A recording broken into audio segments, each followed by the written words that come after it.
I mean, I'm sorry, but that... You know, we've already had Boris Johnson saying your wife was training journalists in Iran, which has caused massive problems, may lead to further years of incarceration for her.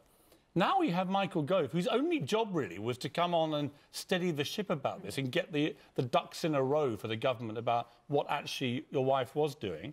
And instead, he seems to have dug an even bigger hole. And if you're the Iranian authorities, you're going to be like, well, hang on. We should point out that your wife is in prison in Iran because the Iranians say she is trying to topple the Iranian government, and that any association with training journalists gives them further evidence that that's what she was doing.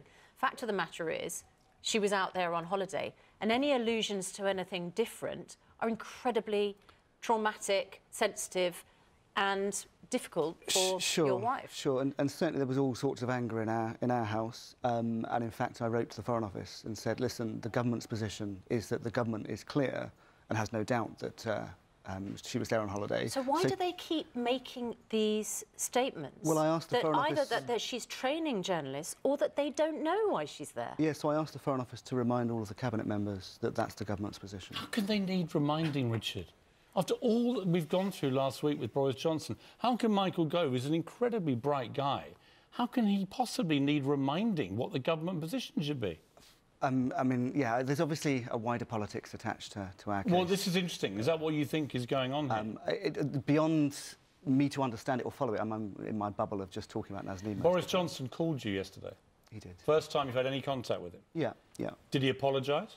He was sorry for what Nazanin was going through and for her suffering, and he said that all of the country was behind her. Right, well, we're all sorry about that, but did he apologise for making it immeasurably worse? He didn't make that connection. What did he say about what he'd said? He didn't mention it. He didn't mention it? No. Did you bring it up? No, I didn't either.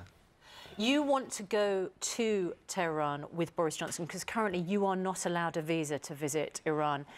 Do you feel it's really important that Boris Johnson stays on as Foreign Secretary because that increases your chances of going out to visit your wife?